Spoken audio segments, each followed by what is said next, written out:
Ayan ayan, sobrang dumi. So hindi ko sana i-video. Kaya pala, vlogger na pala tayo. Nakalimutan ko. Ayan. So papakita ko sa inyo, 10,000 pa lang yan pero ganyan nakadumi. Kasi talagang madumi na talaga ang mga, ayan. So talagang kailangan palitan nyo na kagad yan. Tsaka ito, kailangan linilinis yan para naglalaro to. Yan. Itong magnetic nya, magnetic switch. Okay, so yan lang. Tapos siyempre palitan. Marami naman nabibili sa kahit hindi original, walang problema. Importante, mahalaga siya. Ito pakita mo. Yan. Yan Tapos ito yung number niya. Pakita. Para sa 3.2 na makina ng Ford Everest. Pakita mo yung 3.2 dun.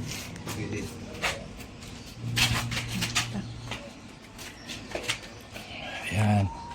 Sa 3.2 na Ford Everest, yan yung kanyang filter. Okay? So yung Vic pwede din po yun. Yung pang Toyota pwede rin po yun. Dati nang hanapin nyo na lang yung ko sa YouTube. So kung paano lininis yan. Pinalitan. Tapos tignan nyo, tinanggal ko na rin yung sa battery para malinis. So meron akong tuturo sa inyo kung bakit tinanggal ko to. Okay, lagay natin.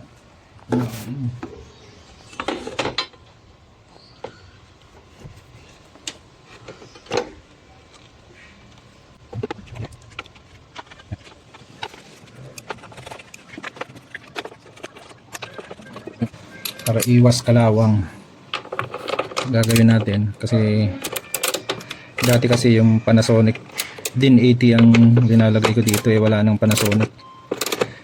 Kaya ang gagawin natin, maglagay na lang tayo ng hose para hindi, buti nakita ko kagad na may ganyan na kinalawang.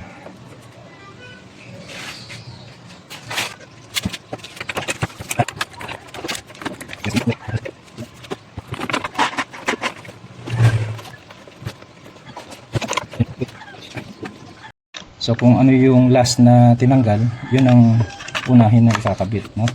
So kanina, unang tinanggal natin yung negative. Pagkatanggal negative, itong positive. Kaya ngayon, pag ibabalik, positive ang unahin. Okay? Ayan. So unahin natin to.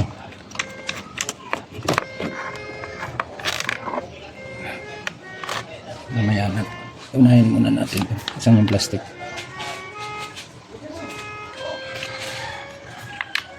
Para hindi gagalaw-galaw.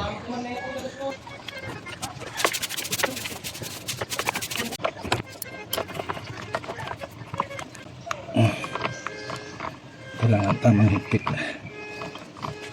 Para hindi makalas. Hindi naman yung sobrang higpit na lustred naman. Okay. Yan. Okay. Saka natin higpitan na to. Ito lang. 13 muna. Yan.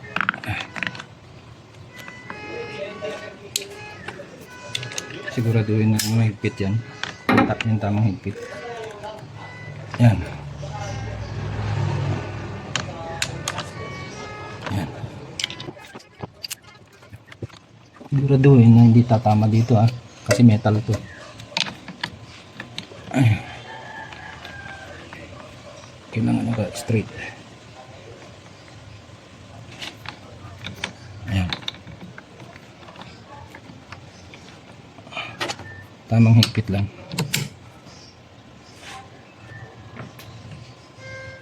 Okay.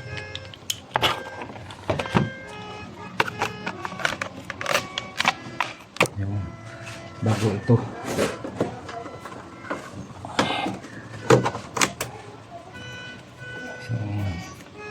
Linisin na rin natin.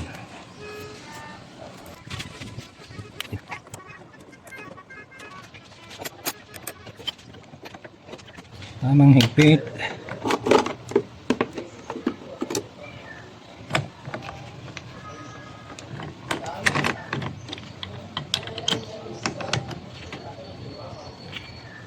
Okay.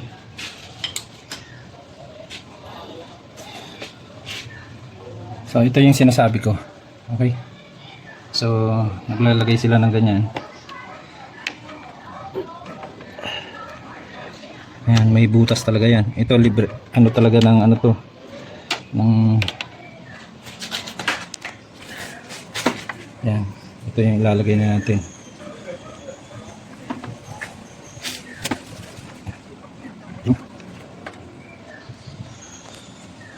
Pasingawan ng baterya to. Itong design na to ng Motolite. Mahirap na kasi pag yung wala to, yung leak nya, yung overflow nya pupunta sa yun. So ganyan siya.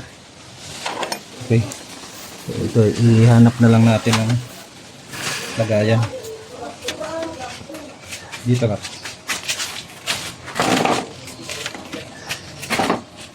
Yan.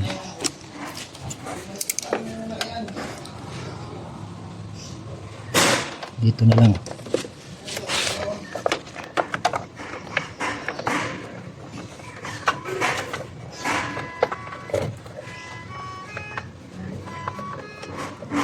Yun. Okay. Para sa ganun naman, hindi pupunta sa metal yung tulo niya kung halimbawang meron.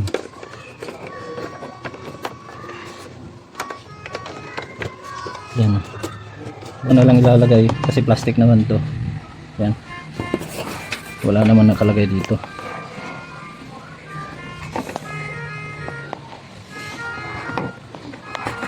Yan.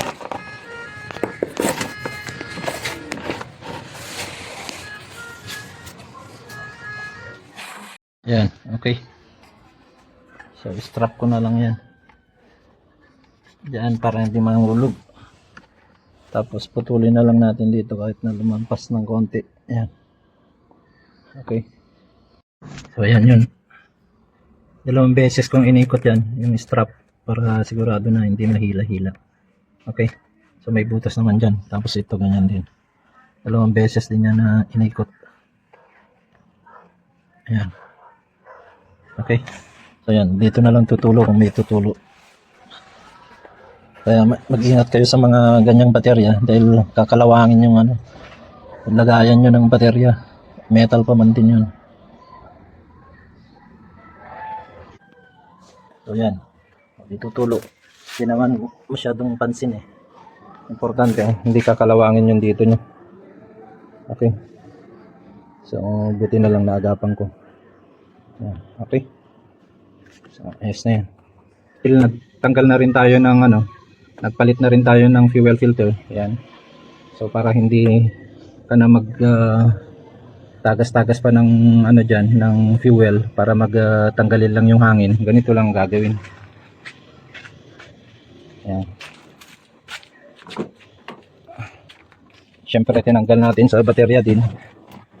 Right, 20 seconds. Ayan, switch on lang. 1, 2, 3, 4, 5, 6, 7, 8, 9, 10, 11, 12, 13, 14, 15, 16, 17, 18, 19, 20. Okay, off ulit. Tapos switch on. Ignition lang.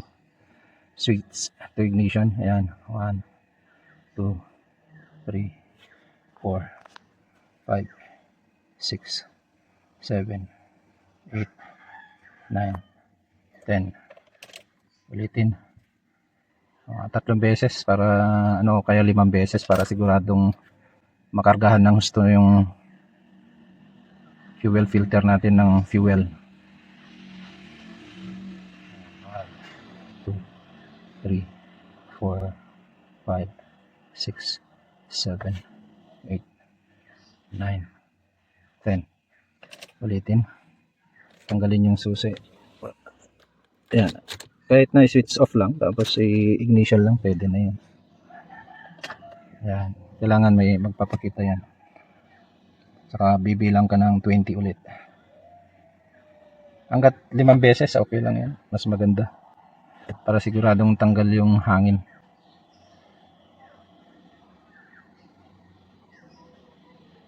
Ayan. May breather naman yan, papunta naman sa return. May return naman po yan, papunta sa ating tangke. Kaya bakit kailangan pa natin na mag-drain dun sa kalat lang ng fuel natin. At least mapunta yung fuel dun sa tangke natin, di ba? So ayan. Okay, last. Hanggang 10 na lang. 1, 2, 3, 4, 5, 6, 7, 8, 9, 10. Oh, di ba? Sinilingan ko pa. So, walang kahirap-hirap. Tapos i-check yung natin kung may tagas.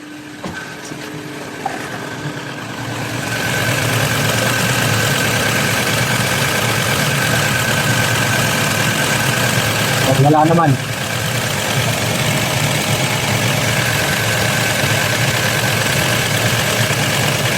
Siguraduhin nyo na na-block yan, ha? Okay.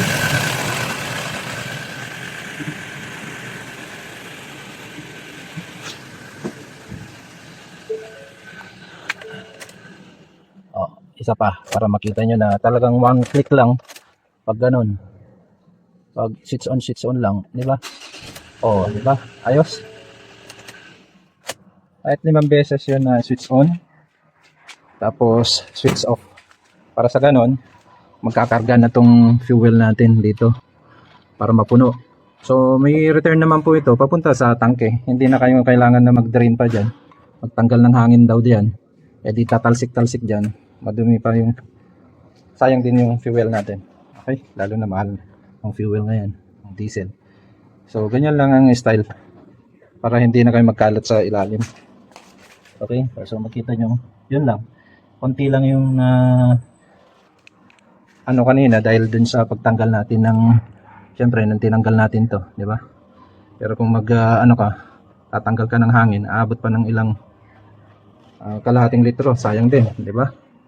So ganun lang po ang sistema na gagawin natin para hindi na kayo mag-drain pa dito na magtanggal ng hangin. Okay? Sana nakatulong. Salamat.